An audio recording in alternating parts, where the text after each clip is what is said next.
मेरा सवाल ये है कि इटली में डॉक्टरों ने एक डिफरेंट मेडिसिन के जरिए कोरोना का इलाज किया है और वो मेडिसिन बहुत आम है, हम लोग सब घरों में रखते हैं। और एक वीडियो भी घूम रहा है बहुत तेज़ी से, आपने भी मैं भी देखा होगा, चूँकि मेरे कई कुलीग्स ने दिखाया, मेरे भी व्हाट्सएप पे आया कि 40,000 पेशेंट्स को इटली में एक दिन के अंदर डिस्चार्ज किया गया।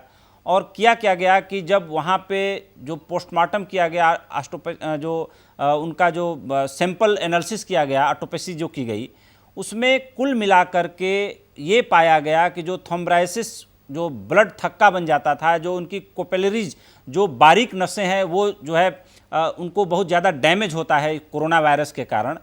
तो कुल मिलाकर के उनको एस्पिरिन की डोज दी गई और एस्पिरिन की डोज देने के साथ साथ उनको जो है पैरासीटामॉल की डोज दी गई।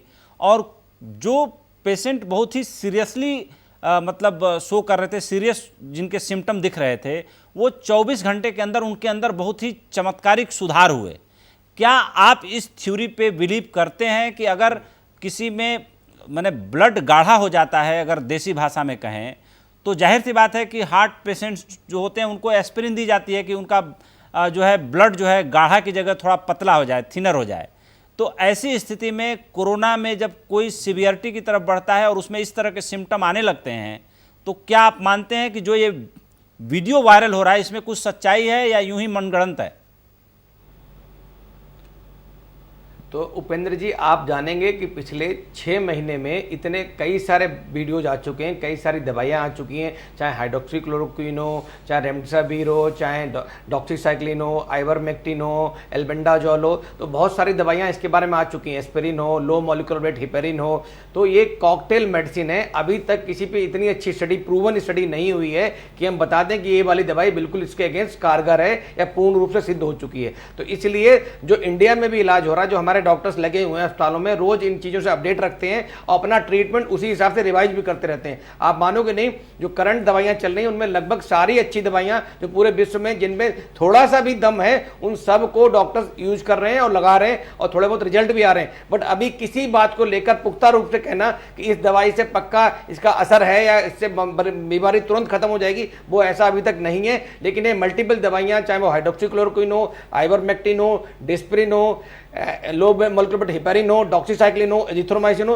ये सारी यूज की गई हैं या यूज की जा रही हैं। तो हमें इसके लिए थोड़ा वेट करना पड़ेगा, जब तक कुछ बड़ी स्टडीज ना आ जाए तब तक इस पर कहना मुश्किल है। डॉक्टर साहब, आज एक पेशेंट के बारे में मुझे खबर मिली कि उनके मुंह से खून आ गया। वो हमारे जानकार हैं, मेरे जानने वाले हैं।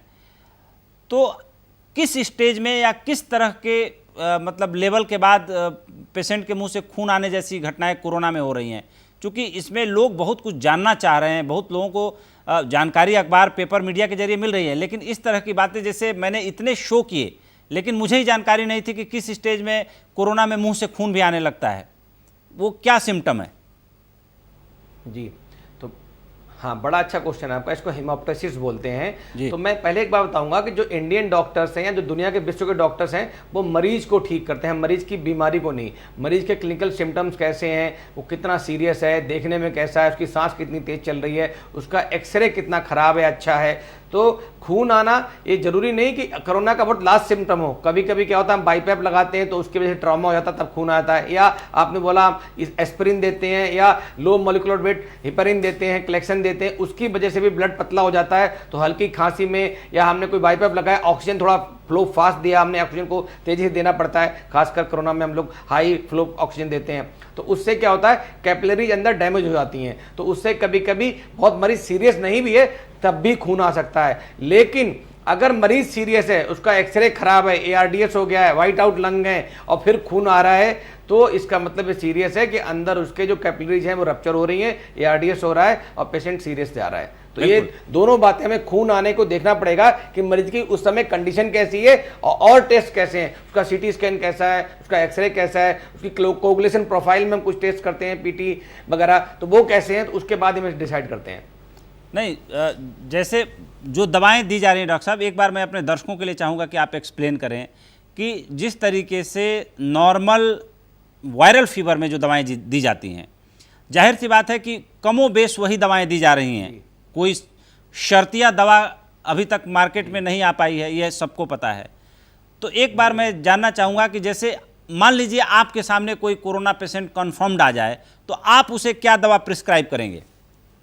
तो मैं कहता रहा हूँ आपको, आजकल कॉकटेल ऑफ कोरोना मेडिसिन बोल रहे हैं डॉक्टर्स इसको। मतलब उसमें हाइड्रोक्सीक्लोरोक्विन है, एजिथ्रोमाइसिन है, डॉक्सीसाइक्लिन है, एस्पिरिन है, लो मॉलिक्यूलर वेट हेपेरिन है, आइवरमेक्टिन है, एल्बेंडाजोल है। तो ऐसी इवन विटामिन सी है जो सपोर्टिव मेडिसिन है, विटामिन डी है। तो बहुत सारी चीजें, बिकॉज अभी तक कोई थेरेपी प्रूवन नहीं हुई है कोई भी, तो इसलिए हम लोग कोई रिस्क नहीं लेना चाहते। हमारे लिए वो मरीज नहीं, वो एक जान है जिसको हम बचा सकते हैं। तो इसलिए उस जान को बचाने के लिए जो अवेलेबल ड्रग है हमारे पास, जिनमें थोड़ा सा भी दम है किसी स्टडी में कि इस स्टडी में इन मरीजों को फायदा हुआ है इस दवाई से, तो उसका हम उपयोग करते हैं। उसके लिए परमिशन मिलती है, चाहे वो आईसीएमआर दे या दूसरे जो एफडीए है या दूसरी जो भी देश की या किसी भी देश की जो संस्थाएं हैं वो उसको अप्रूव करती हैं। या जो एंटीवायरल ड्रग है, टाइमीफ्लू चल रही है, रेमडेसिविर चल रही है, प्लाज्मा फेरेसिस चल रही है, जो सीरियस पेशेंट्स हैं उनमें हम प्लाज्मा थेरेपी भी देते हैं। मतलब अगर किसी में साइटोकाइन स्टॉर्म बोलते हैं जिसको, कि अगर इन्फ्लेमेशन लंग्स के अंदर बहुत ज्यादा हो गया तो उनके अंदर जो इन्फ्लेमेटरी मार्कर्स होते हैं, साइटोकाइन वगैरह होते हैं, उनका एक तूफान आ जाता है ब्लड के अंदर, इतनी हाई मात्रा में बढ़ जाते हैं, फेरेटिन वगैरह, एमाइलाइज लाइपेल सारे बढ़ जाते हैं। तो उस के पेशेंट बहुत सीरियस होता है उस कंडीशन में। तो उस कंडीशन में हम लोग प्लाज्मा थेरेपी भी देते हैं, जो आपने कई बार देखा भी होगा, सुना भी होगा, कई जगह ट्रायल हुए हैं और कुछ प्रॉमिसिंग रिजल्ट इसके भी आए हैं। इसके अतिरिक्त ऐसी कंडीशन में जो सीरियस है उसमें रेमडेसिविर जो एक एंटीवायरल ड्रग है, वो प्रूवन ड्रग है, वो हम दे सकते हैं। और बाकी जो नॉर्मल दवाइयाँ वो मैंने आपको सारी बता दी, वो लंबा चार्ट है। इसके अलावा आयुष मंत्रालय ने भी कुछ बहुत सारी दवाइयाँ बताई हैं, लोग उनका भी उपयोग कर रहे हैं। तो इस समय तो हमें तीर मारने हैं, कौन सा तीर कब लग जाए, किसका सटीक निशाना लग जाए कोरोना पे, उससे हमारी जान बच जाए, हमारे मरीज की जान बच जाए, वो हमारे लिए इंपॉर्टेंट है। बहुत बहुत धन्यवाद डॉक्टर साहब, आप हमारे साथ जुड़े रहें।